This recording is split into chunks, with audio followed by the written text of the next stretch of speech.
Much Ado About Nothing is another sweet comedy of errors about love's labors lost and found, of friends and lovers up to their old tricks, with, of course, love triumphant over all. Today, we bring you the play in the two characters of the eternally battling and bickering Beatrice and Benedict. In this play, all the characters conspire to convince Beatrice and Benedict that each one loves the other. In the meantime, another plot unfolds where Beatrice's cousin Hero is slandered by Benedict's best friend Claudio in yet another pretend scheme to bring about true love. However, Beatrice doesn't know that it's all pretend. Ladies and gentlemen, Beatrice is played for you today by Tracy Blackwell, and the egomaniacal Benedict by Michael Cassano.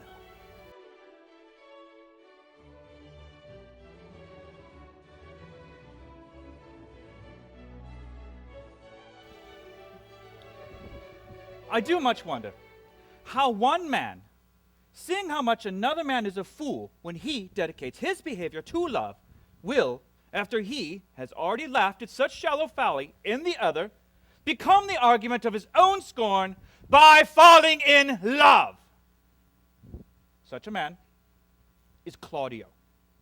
I have known when there was no music with him but the drum and the fife. And now, would he rather hear the harpist and the flute? I have known when he would walk 10 miles afoot just to see a good armor. But now, he would rather lie 10 nights awake carving the fashion of a new doublet. He used to speak plain and to the purpose, like an honest man and a soldier. But now he's turned to orthographer. His words are very fantastical banquets with so many strange dishes. May I be so converted to see with these eyes? I cannot tell. I think not. I will not be sworn to it, but love may transform me into an oyster. But till he has made an oyster of me, he shall never make me such a fool. One woman is fair, yet I am well. Another is wise, yet I am well. Another is virtuous, yet I am well. But till all graces be in one woman, then one woman shall not come in my grace. Rich she shall be, that is certain. Or wise, or I'll have none of her. Virtuous, or I'll not cheapen her. Or fair, or I'll not look on her. Mild, or come not near me. Of good discourse, an excellent musician, and her hair shall be of the color of what please God, not from a bottle. I wonder that you would still be talking, Signor Benedict. No one is listening. My dear lady, disdain! Are you yet living? Were it possible, Disdain should die when she has such food to feed her as you, Signor Benedict. Courtesy itself must convert to disdain when she comes in your presence. Well, then courtesy is a turncoat, for it is certain that I am loved by all ladies.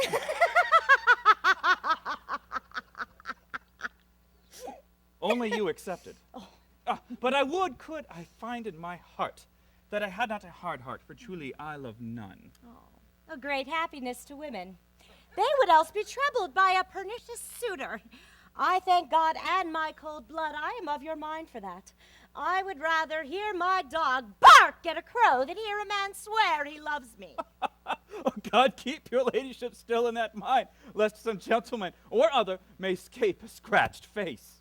Oh, scratching could not make it worse, if 'twere such a face as yours. Oh, you are a rare parrot. A bird of my tongue is better than a beast of yours. Well, I would my horse had the speed of your tongue, and was so good a runner. But keep you in your way. I'm done. I'm off to the masquerade ball.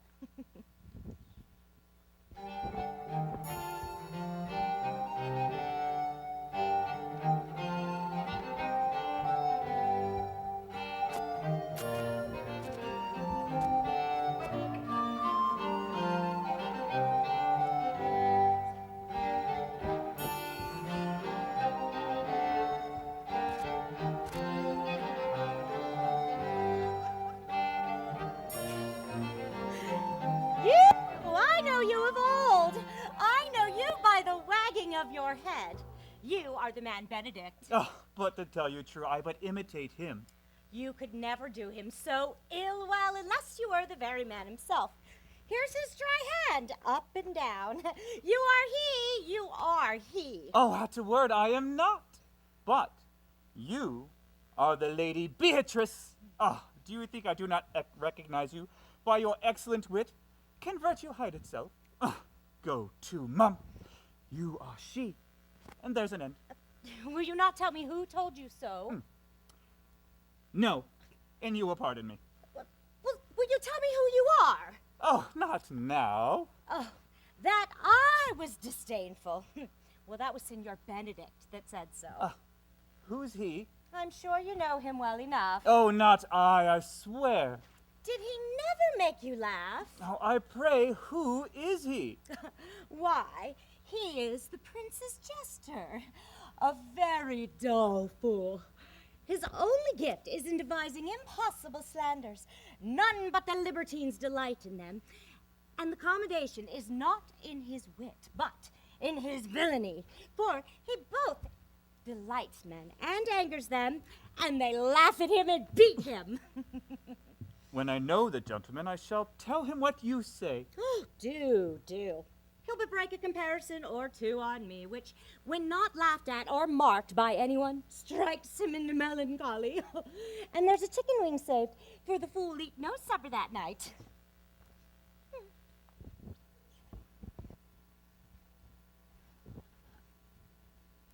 This can be no trick. I have the proof of it from the lady hero, her cousin. It seems that her affections are set. They say she loves me. Why? It must be returned.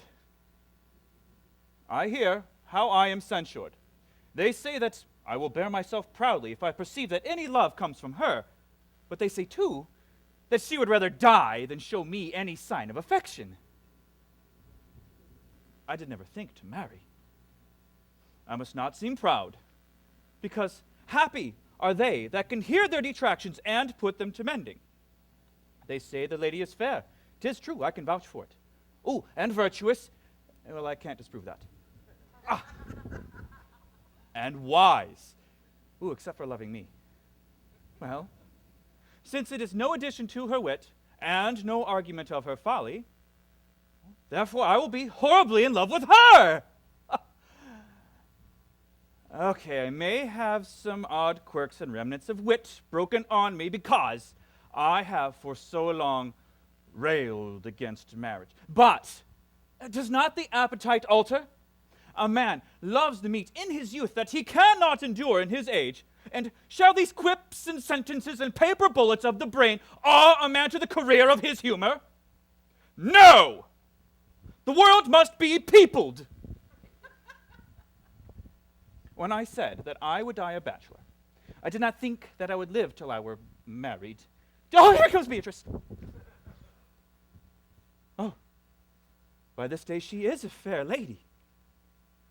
I do spy some marks of love in her. Soft and fair. Which is Beatrice? I answer to that name. What is your will? Do not you love me? Why, no more than reason. Why, then your uncle and the prince and Claudio are deceived. They swore to me that you did. What, do not you love me? Truth? No, no more than reason. Then my cousin Hero and Ursula were much deceived, for they swore to me you did. They swore to me that you were almost sick for me. They swore to me you were well nigh dead for me. That's no such matter. But you do not love me? No. Truly, but as a friend.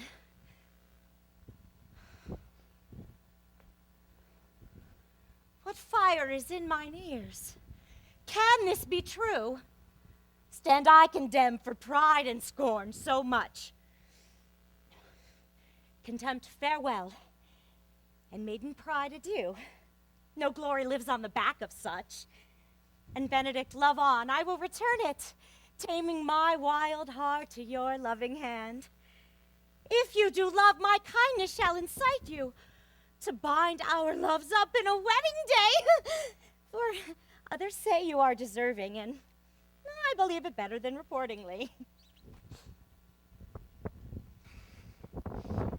The God of love that sits above and knows me. Mary, I cannot show it in rhyme, though I have tried, but I can find no rhyme for lady but baby.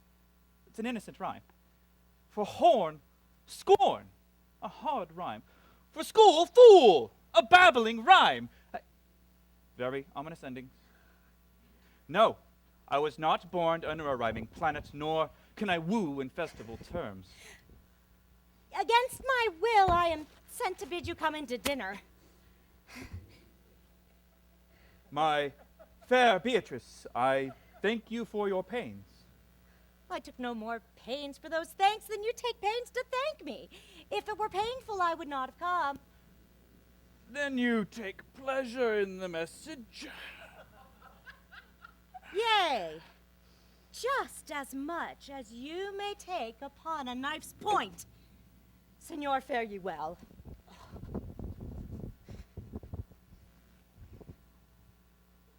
Ha! Against my will, I'm sent to bid to come you into dinner. Well, there's a double meaning in that. I took no more pain for those thanks than you took pains to thank me. Well, that's as much to say, any pains that I take for you is as easy as thanks. If I do not pity her, I'm a villain. If I do not love her, I'm a fool.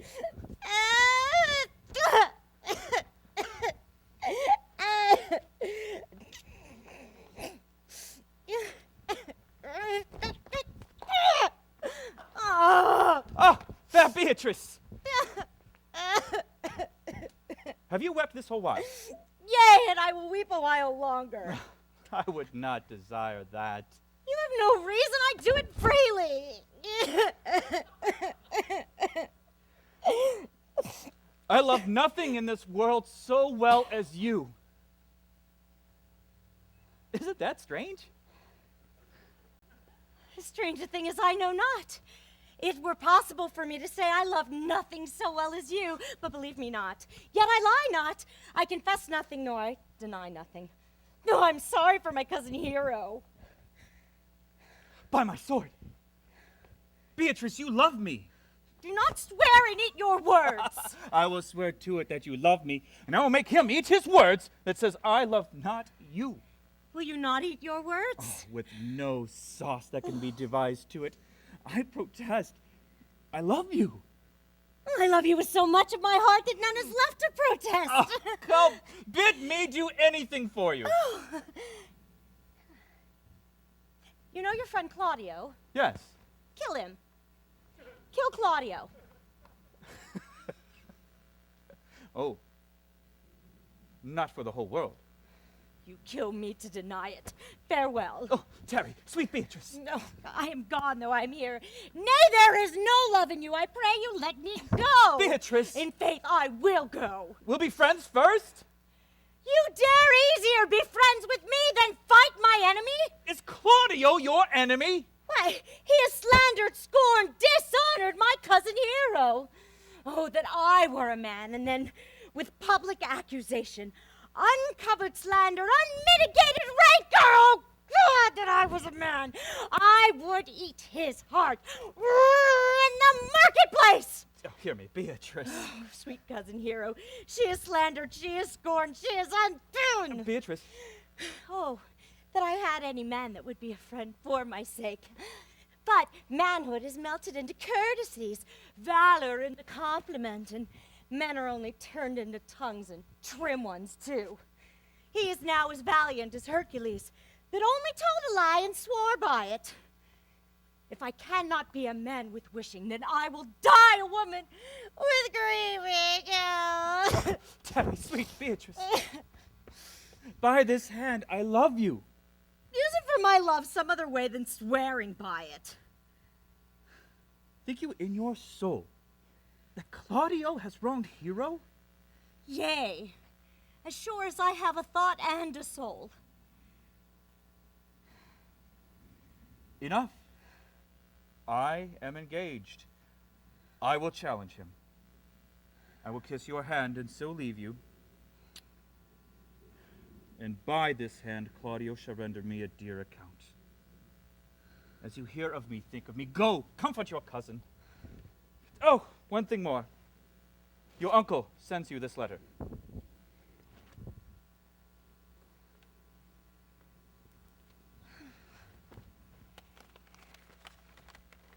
Madam, it is proved that Hero has been falsely accused and Claudio mightily abused. Claudio is innocent in this? Oops. Beatrice! No! Oh, sweet Beatrice! Which did you come when I called you? Yea, and depart when you bid me. But stay till then. Then, 'tis spoken. And yet ere I go, let me go with that which I came, which is knowing what has passed between you and Claudio. Only foul words. Oh.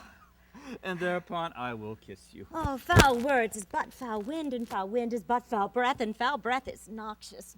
Therefore I will depart unkissed. I must tell you plainly that Claudio undergoes my challenge.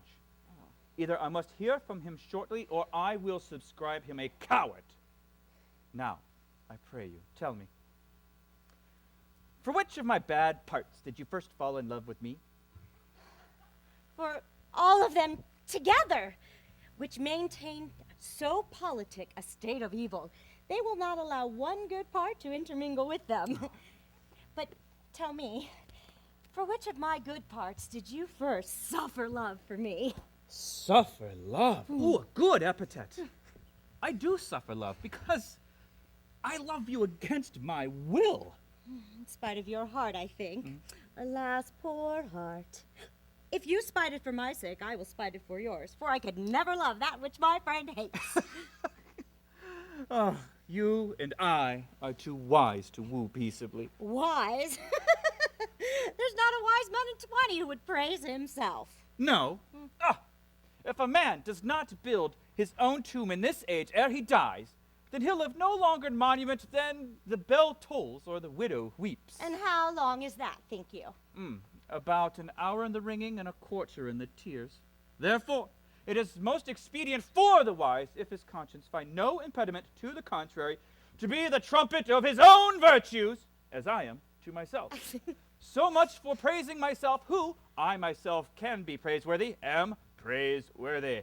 Mwah, mwah. Oh, bravo. Now tell me, how does your cousin?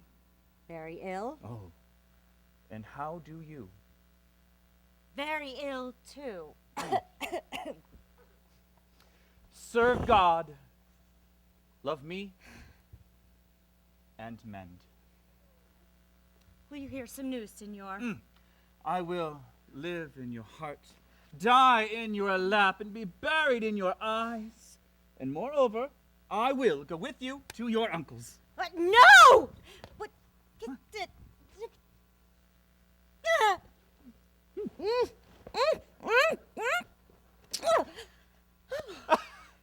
A miracle! Here is our own hands against our hearts. Oh, come, I will marry you. But by this light, I take you for pity. Well, I would not deny you, but by this good day, I will marry you only upon great persuasion, and partly to save your life, for I heard you were sick with consumption. Ah, peace! I will stop your mouth